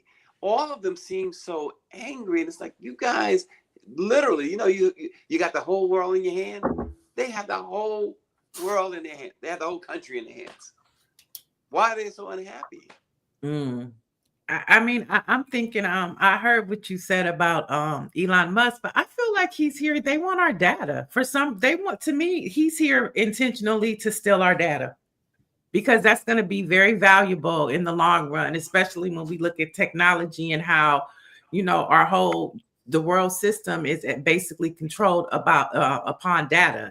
And that's what his play is. I mean, I think he likes to play and he's a narcissist, but I think the game and the goal for him was to get our data. And by the way, right, I agree. And he has our data. You have the power to get our data. You have the power to do whatever you want. You're ignoring court orders. You're getting that. So where does the happiness, where does the celebration come in? I mean, I just don't understand like why you have the power over the entire federal system right now for at least 2 years and probably beyond, because I'm not sure why they would pay any more attention to a Democratic Congress and not paying any attention to a Republican one. So why aren't you happy? What is the thing? And if you see some of these people marching around Capitol Hill, Proud Boys, and again, all in the same demographic, white, right-wing white males, and they all seem really unhappy. I happen to be on a text chain. I think I told you this before, Stacey, a text chain of cops, and we've been on that text chain for a while. Friends of my boyfriend, and he's been on the job for over 20 years. He's about to retire, so we know these guys. They're in there. A lot of these guys are Gen Xers or millennials, and bitching on the text chain about this and that and blah, blah. And I get into the text chain very rarely, but I got in one time a while ago. And I said, your entire financial life is the federal government. Your health care, supporting your kids, your mortgage, your car loan is the federal system. I mean, I was a federal employee for 5 years, and you get all these, emails about the credit union, federal credit union. Hey, you want a car loan, blah, blah, blah. You've seen it. And I told these guys, your entire life is the federal government. You owe your entire life to the federal government. Why are you bitching about the federal government all the time? And the best I can come up with is they are watching Fox News and just mimicking what Fox News tells them to do. I mean, I just can't think. I think that's a problem. That's a general problem. Watching Fox News and mimicking it. And now you've got this dynamic. We hate the federal government. Tim Scott, when he first showed up, we hate the federal government. And when Alan West was here, I used to ask him. He was actually not a bad guy. Congressman Alan West from Florida. He's a Black Republican. Why are you here?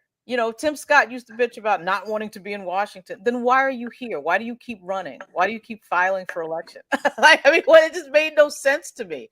So that's been one of the biggest questions I've had for these people, and I never get a good answer. Oh, it looks like our next guest is in. All right. All right. So joining us now is Khalil Thompson, political strategist and executive director of Win with Black Men. Welcome, Khalil. I'm happy to be here. Good morning. Good morning. Good morning. We've been talking about, yesterday, State of the Union. What's your takeaways? I'm a big Game of Thrones fan, and I think shame on the entire Democratic Party. Shame on those who are going to go to Selma this weekend and talk about Good Trouble and John Lewis, and didn't take the moment and the opportunity in the chamber last night to stand up and call a fascist and walk out of that room. I appreciate Congressman Maxwell Frost, Congressman Al Green, and others. I think it just shows we're still disjointed. Some people wore similar clothing. Other people had auction paddles. Other people had T-shirts and walked out. So what are we saying to the communities that we represent when we don't stand up and act as one? Now, again, we don't have to be a monolith. We don't have to agree on everything. But if we agree that what is happening right now is not in the best interest for all Americans and for our communities, especially Black and brown communities, then why sit there and not find a way to come together? So I am frustrated with the speaker. I am frustrated with the leadership, and I expected more from those who, again, channel the memory of former Congressman John Lewis and talk about Good Trouble, but had the opportunity to do it last night and did not take advantage. Khalil, go ahead, Stacey. No, please. And Khalil, good seeing you, and thanks for all your work. Of course. Your work is tremendous and much needed in this moment. So here's the thing. So we, Stacy and I sat down with a bunch of members of the Congressional Black Caucus yesterday, and that was a few hours after their caucus yesterday. And I would just note a few things, even though I completely generally agree with what you just said. One of the biggest challenges that we have in the Black community is communications, in terms of not building the ecosystem of our own communications. I'm a big believer that, I love Roland Martin. I think his show is fantastic, all that.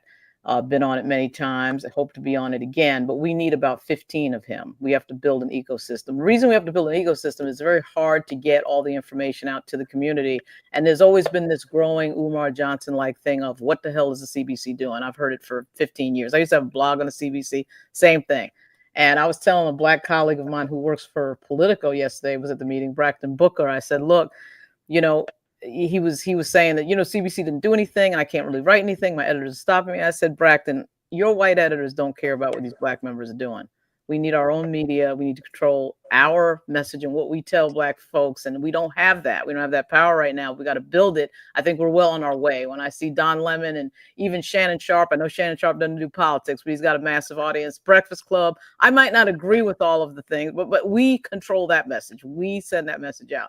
And so I say all of that to say that the members did have a very deep discussion about what they were going to do on that floor last night. Many of them walked out. Many of them did not appear at all.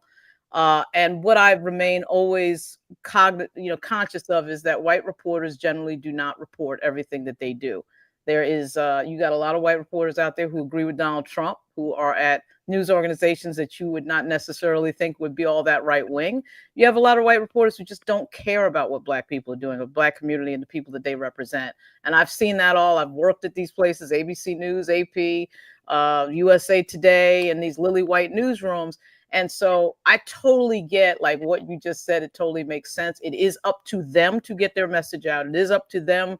Leader Jeffries does have to stand at the mic more and say, this is what we're doing. And there's no excuse for that not to happen. He's got his own channels to do that. His Facebook page, obviously when he has a presser, everybody pays attention. There is a general feeling that he is not strong enough. I happen to think there's something behind that because I'm from New York and I frequent Brooklyn. My grandmother's house is in Crown Heights, which is where Hakeem grew up. And I know that something is going on with him. And I think it is, in fact, a bunch of threats. I'm guessing. I don't have any proof of that. And I can't get them to talk about it. But I'm going to put my money on that because a lot of the members are dealing with some personal security issues. So I give that long-ass answer to say that a lot of the information about what they're doing and thinking does not necessarily make it to the public eye. And drops the mic. I love it. That was right. He was right. There is something's going on. There's a leadership issue there too. There's no doubt about that. You're not hearing a declarative call to action in a way that, and that has nothing to do with the messaging or the media apparatus or white reporters. You don't see him doing a press conference and coming to the mic and saying, boom, we're going to do this. So it's not just what I said, but I totally get Khalil's point. Yeah, and Khalil, they did appear in our session, and throughout the day, even after our session, we watched them. They appeared to have a different type of pep in their step, if you will, a different type of attitude. But I wanted to get your thoughts on the rebuttal last night by Representative Slock, and was that too timid? Was that too laid back for you? I mean, to be honest, I didn't see it because I was in the 24-hour wall-to-wall coverage of State of the People with my fellow brothers and sisters. And I think to the points that made last night, what we saw there were our people talking about our issues and delivering it. We didn't have to figure out whether it was a watered down or a tepid response. You could go to a channel and watch people that look like all of us on this conversation right now and hear what they had to say. And so, I know whether it was Mark Rubin, somebody else's response wasn't as great. I think, as we just said, we need more Roland Martins. We need more Joy Ann Reeds. We need more the Lakewood Eiffel. We need more of those that can come and really be those journalists. And I love Braxton and others who are doing the best that they can in the institutions that they're in. But the moment is now for us to really figure out a way and call what we see. I mean, we're coming out of Black History Month, and we speak of this nostalgia of, and there's a new version of Eyes on the Prize, but I remember growing up, my parents would make me watch it every Black History Month. And if we remember that this wasn't a safe period, and no, I'm not asking any member to go out there and put themselves in harm's way. But the active nature of the work that we do requires us to step up for the communities. And if we don't do it, but lest if we don't, then no one will.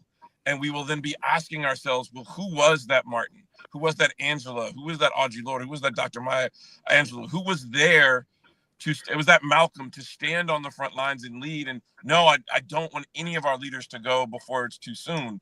But we need to figure out something and do something different, because this is not what we're asking for. We know that our communities are clamoring for leadership. They are asking for somebody, and not just one. They want someone in a group of people from various different views and backgrounds to step up and lead us and show us the direction where to go, whether it's Pastor Jamal Bryant in the Target Fast, whether it's Reverend Al Sharpton and the work that he's done, whether it's Latasha Brown over at Black Voters Matter, whether it's Reverend Pastor Bishop Leah Daughtry, whoever that is and whatever group that is, we're just asking for you to don't wait. Now is our moment, because as I was listening to NPR this morning, as I dropped my daughter off at school, you know, some of the things that this administration is doing and the way NATO is going, I am fearful. These are signs of World War I and World War II that we're seeing, that if we're not careful, we may be getting ourselves back into something that we can't pull out of as quickly. Right. Win with Black Men, you guys met on Sunday. What's the agenda moving forward with Win with Black Men? Oh, thank you for asking. So a large part of this is listening. What we heard out of the last election, especially from brothers, whether it was in the barbershop, whether it was in the pool hall or a cigar bar, it was, we don't feel that any party, but specifically the Democratic Party, was listening to what they had to say. And so messaging was being determined by the thought and processes that it was a very urban-centric mindset that we needed. And what I remind folks is, again, we are not the monolith of a community. Whether the brother that rides the train from Harlem into Manhattan, or Manhattan into Harlem for work, or the brother that is at the PBR bull riding contest in Texas, to the brother that lives in California, to the one that is a farmer in Iowa or Montana, like, there are vastly different things that approaches them, but one is that they step out in this country. So we are really trying in each and every one of our engagements that we're doing. We have 3 coming up this month in the March. We're going to be in DC and Maryland doing a barbershop on the 18th and the 20th, and then we'll be in Philadelphia on the 29th to talk to brothers about what it is. And so the question that we're asking, we want to hear from you. Where do you want to see leadership? And then as we start building these out, creating and drafting a message that speaks to those needs from a very broad source. We're looking at 10 to 12 cities that have high African-American populations in them. These do not always align with battleground states. New York is one, Maryland is one. We have Illinois and others that we're really pulling together to see where we can really make the difference. So coming out of last week's call, it was hearing what is happening on the ground. We started off in January talking about financial empowerment and the money that was involved in advocacy and how we need to get better control of it. Now we're talking about the action that is happening, and we're going to be moving on to figure out how we can lead and give people more resources. So it's a multi-pronged approach, multi-month, and so we hope we can do it and grow to not just a couple of cities, but bring it out nationally and bring in more state captains from around the country. Khalil, do you have a sense in Black leadership just in general? I'm not directing this specific to, Win with Black Men in any way, that talking has replaced activism. I like to say to my friends that, I've never seen Martin Luther King on a panel. like he's always like out doing something, like in a photo or whatever. He's at a meeting, but he's never like on a panel. I mean, I think he was on Meet the Press a few times, but he was not like paneling, his way through leadership. So I just, that is something I wanted to ask you about. And the other thing I wanted to ask you about is, I do think we were talking earlier before you got here about not having the same sort of leverage. And this is not me in any way advocating for violence, but you do see on the right the sort of Proud Boys element, the references to police and cops, and full disclosure, I'm the daughter of a cop and the girlfriend of a cop. My boyfriend actually is a U.S. Capitol Police officer. So, you know, I like cops. My nephew was a cop. Okay, whatever. The point is though that they have this sort of, you know, gray-shirted element behind a lot of what you see going on, and they pardoned a lot of those people, you know, on obviously in Trump's first day in office, as you know, and we don't have that sort of Black Panther, Malcolm X feeling in the background. Again, the Black Panthers never actually did anything, but there was a, hey, you know, we are going to, you know what, let's focus on our Second Amendment rights. How about that, everybody? You know, so they never actually did anything, but there was that feeling, right? And so I'm just wondering, in your mind as a leader, you know, do you think we panel too much? And do you think there needs to be a Malcolm? I mean, we do have like who was the guy, Roger Wilkins. We have the Roger Wilkins thing covered, right? But we don't seem to have that specter of, again, not violence, but that feeling of, you know, having that alternative. The white folks in leadership have to say to themselves, wait a minute, let's deal with women with Black men, because we don't have to deal with these new Black Panthers. So what do you think about all that?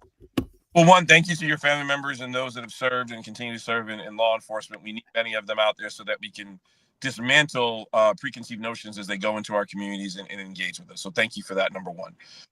Number two, I struggle with this daily, and I'm sure many Black men do. I call it, you know, it's the yin and the yang that you have in yourself. I call it the Martin and the Malcolm that we have in each and every one of us. That we're trying to figure out, do I go get my shotgun today, or do I figure out a nonviolent, peaceful way to handle these problems? And I think many of us wake up battling with both.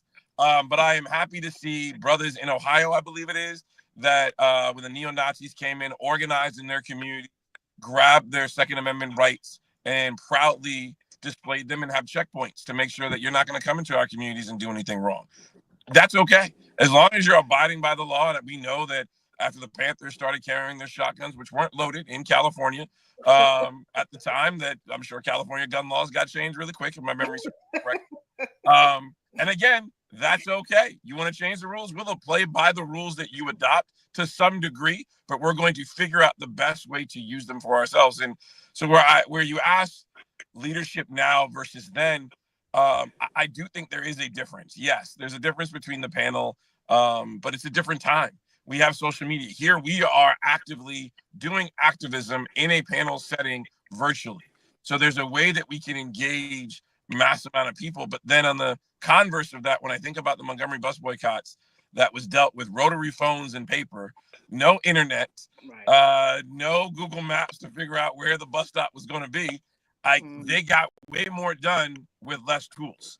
And so I know there are activists that are out there. I know that there are leaders that are out there at the local level who are leading and doing amazing work. So I don't want to discount them. I am concerned that if we wait for the magical Negro to come to just lead us to the promised land, we will never get there. It requires us taking a step back and seeing, are there young leaders that we can call upon and groom and work with? Does the shine have to be there just for you to take credit for it? I think if you do the hard work and you lead every day, great. My approach to Women with Black Men, and I should say our approach at Women with Black Men is, because there's a team of people, whether it's Ace, John, Robert, or Jeremy, and others who worked with us last year, has been that everybody is welcome. This is a big tent. The ideal that as long as you're a Black man, whether it's blue collar, white collar, no collar, you can come into this space and be represented. And so I think finding leadership requires you to just step up and take a chance and get it done. And that's scary. But I'm damned if I'm going to have my tombstone say, hopefully many, many, many years from now, that I wish I could have, or I wish I would have done something more when the moment called, and I sat back and I didn't. And I see some of the chats going, and I challenge each and every one of us that, you know, there are groups in your communities, in your states, in your towns. Yes, I know, and we talked about this earlier about the CBC. I'm glad they had private conversations. But imagine what that means to the 18 to 20-year-old who's in college, who's watching this, but doesn't know about those private conversations. Right. They don't know what the CBC was naturally thinking. All they know is they saw the braggadocious fascists get up on a stage and scold them like school children while they sat there and they took it. And so that is the image that they're left with.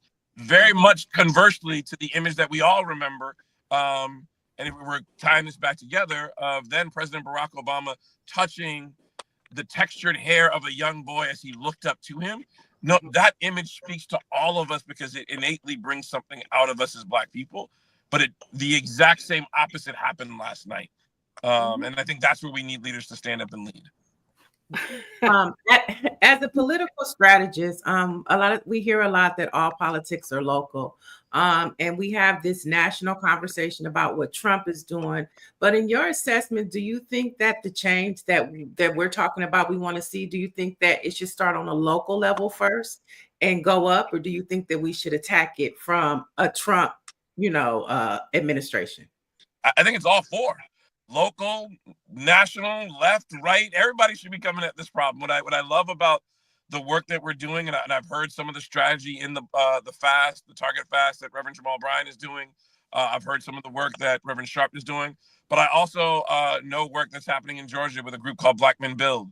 I know there's a group out in Michigan that's doing work, in Ohio that's working with Black men. And so there are groups on the ground daily that host A Million Man Vote here in DC that's doing some work. Ambrose Lane and his group. There are works daily that are getting together, whether it's in a YMCA hall, a church basement. They're organizing, galvanizing the community. The only thing that we were trying to do at Women and Black Men is, hey, do you need a toolkit? Do you need a list of questions that you haven't thought of? Do you need a way to structure your conversation so it's not a bunch of older gentlemen leading? And I'm getting to this age. When I heard this back in 07, 08, I swore I would never be. But now I'm noticing, I remember when I was on Obama. They don't want to hear about that. I need to do more listening to them, because it was the folks that were on, like I was on Jesse in 84 and 88. And so anyway, we need to figure out a way that we can build it from the ground up, because that's where it's going to sustain. And if we remember the civil rights movements, yes, there were leaders, but it was the youth that met them in the middle that were then able to galvanize, because their parents had to continue to go to work to make sure they could afford, so the youth could be out there. And we need our national leaders to come down and make sure they can work with us. There needs to be a greater conversation between both. And then we need to figure out the way from the corporate and the communication, how do we bring those sides into the conversation to be attacking at it from a four-pronged approach? Love it. Love it.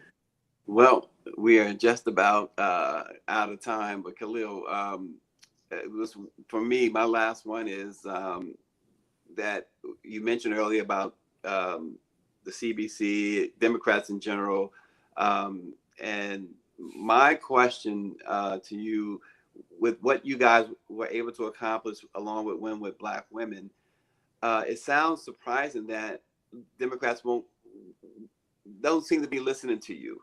Why would that be the case with what you guys brought along with, of course, Win with Black Women? It's 3 letters, FEC. I'd say go to fec.gov. You can see where the donors are. I heard there was a meeting that happened in Northern Virginia, I think at the middle part of February or within the last week or two, that sat down with, and I will share the document. I think it was reported out in Hill.com or Politico, that a memo came out about their new strategy of who they should be engaging. And you have to read between the lines in the language that they're determining of communities that they should invest in. Again, we know the single biggest vote getter that shows up for the Democratic Party en masse is Black women. The second is Black men. So when everybody was talking about, there's 20, 25, or 18, 20% of Black men are going to be supporting Trump, I was like, great. Okay. I mean, I disagree with that number. I disagree with those people. But then are you discounting the 70 to 80% that did? And it seems like we're trying to find division. And so I wish they would. We have been engaging, and I don't want to throw some other folks under the bus, but we have been engaging to ask for conversations. We have been leading to try to figure out a way. I don't think it requires a letter at this moment that we demand something, but I don't think we should be shy about asking for it either. I use this, and I make no comment on the people who work at this company, but $281 million was spent with a company called Media Buying and Analytics, LLC. $281 million while the New York Times reported on Roland Martin getting $350K and Oprah getting $1 million for her studio to do an engagement for then Vice President Kamala Harris. Like, if those numbers don't add up, they don't seem to be in line with where we are. And so to close out and answer your question directly, one, we are going to give it a little more time, but if there isn't a meeting or a conversation about how we fold in, and no, it can't be, oh, it's too soon. The new chair of the Democratic Party was just elected. No, we're not going to wait. We need to make sure that we demand action and start seeing some natural and clear changes happening at the leadership of both parties that really speak to the needs of our people.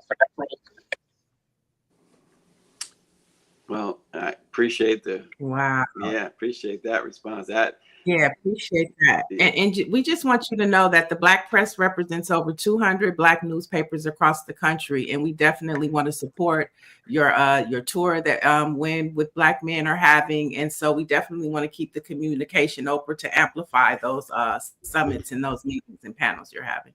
Happy to, yes, of course. And sorry, to that point, we have already started actively looking at how do we start writing op-eds in our Black papers so that we can get conversations going in our communities, to our weeklies, to our dailies. It should not be, yes, it's okay to have in the Washington Post and Politico, but I know more of my aunties and uncles and the adopted family that go to church every weekend, that read the Afro, or read the Defender, or whatever it may be, that your local Black paper in your community, they read that en masse and look to see what pictures are in there, who is supporting that organization. We want to make sure, and we're actively working right now, that we have a monthly op-ed in each and every one of those Black papers. Yes. Totally agree on that. Khalil, I just wanted to say to you that Win with Black Men is hugely important, because I do think Black men are marginalized by the Democratic Party, used as scapegoats in a way that Ida Wells would definitely be working on if she was still here. You're probably on this channel right now. You probably have the only two journalists, and me and Stacey, out there who consistently argued and continue to argue against the constructs of Me Too with regard to due process and these automatic assumptions of guilt that happen to land on Black men so often, right, in our politics. And I just want you to say, I just want to say to you, keep doing what you're doing. I'm shocked when I deal a little bit in Virginia politics, and there's like no Black men as just employees in the party for the state party, and yet Black men are the second most dedicated voting bloc for the Democratic Party. So we have this interesting dynamic of white Democrats using them as a symbol of crime, or using them as a symbol of something that's negative to get white voters. We have that going on. So anyway, congrats on everything you do. And it is great to see you. And I'll see you in person soon, hopefully. Of course. Thank you for having me. Thank you. Khalil Thompson, thanks so much. Win with Black Men. Great conversation, ladies, of course. Hey, what can you say? What can you say? They need to engage. Well, yeah, and they do engage, and I don't know. Well, I'm saying that the party needs to engage with them. Well, I don't know. The party uses them as Black men are used as a symbol of criminality, even by white Democrats. I mean, it's not just the Republicans that do that, but we see in Virginia, there's an election every single year because they have these off years for the governors. So you see it everything where it's like, they darken the faces of the Black members of the Virginia General Assembly in the ads, and they're running crime examples. Basically, they're running a Willie Horton ad every freaking cycle on almost every member in every district, because you can find that one example and just go to town and, okay, so they use Black men as an avatar of violence and mayhem. And we all know the statistics, which these MAGA right people love to throw out, which is it's very rare that anybody, Black or white, is involved in a crime in this country. It's like, under the 1%. And yet they act like, oh, crime is rampant. And then, of course, they put a Black face up or a mugshot or something like that. So it's a perennial problem. And I would argue we have in Virginia somebody running for governor, a former member of Congress, who has used, policing and the issue of crime as a way to get, MAGA light voters or moderate Republicans or whatever it is they're trying to get. So it's a very interesting and complex dynamic that is not often brought up in the press because you have, of course, a predominantly white press corps that doesn't want to have that conversation. Well, Neil, I think it's time for a couple of Black History moments. It is Women's History Month, and of course, Black women for us. So you want to kick that off? We have a couple of them. Okay, sure. I'll start with on this date in 1985, the Mary McLeod Bethune commemorative stamp was issued by the U.S. Postal Service as the 8th stamp in its Black Heritage USA series. Wow. And you got to go back 40 years before that. That one was too sad. I couldn't do that one. That one broke my heart. It is a heartbreaker. On this date, 1945, Lena Baker was an African-American maid who was executed in a Georgia state prison for killing her employer, Ernest Knight. Baker testified at her trial that Knight had imprisoned her, threatening to shoot her if she attempted to escape. She took his gun and shot him. In doing so, she became the only woman who was executed by electrocution in the state of Georgia. African Americans were not allowed to serve on juries, and she was found guilty. And after filing her appeal, a court-appointed counsel dropped her. She was a mother of 3, by the way. He dropped her as a client. On entering the execution chamber, Baker spoke from the electric chair saying, "What I done, I did in self-defense, or I would have been killed myself."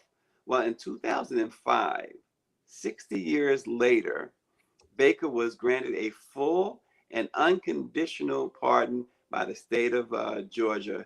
In 2008, in 2008, a movie, The Lena Baker Story, was made about her life. Wow. That is heartbreaking. Absolutely. Don't you guys get a little tired of like I have like a little personal saying that I say to my friends. I can't believe I haven't said it to you, Stacey. They love us when we're dead. Like, these stories that come up like 100 years later, we're doing a posthumous pardon but at the time when it was happening, you could not have gotten attention on any of this. And except the Black press. Right, except the Black press. That's right. Has there been an Ida Wells stamp, by the way? Yes. Okay, cool. Yes. Right. And speaking of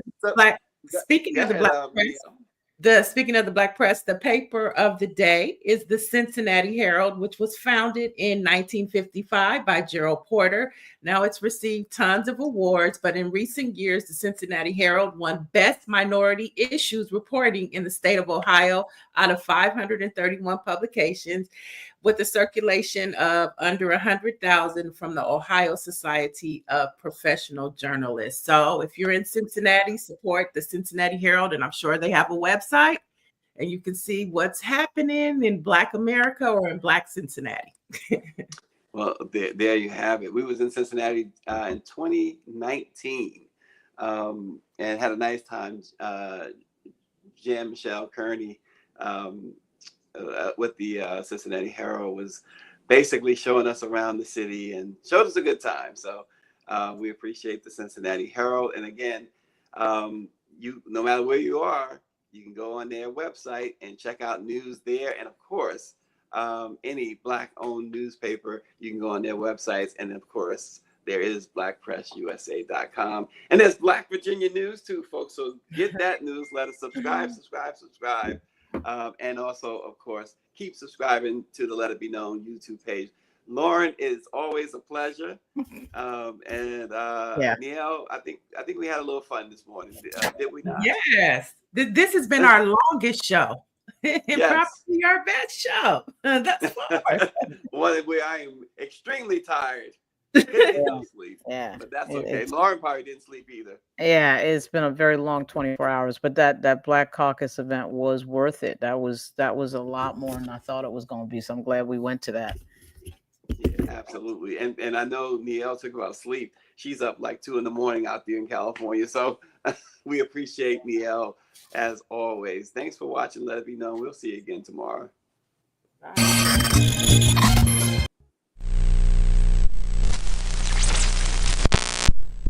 I don't think she won.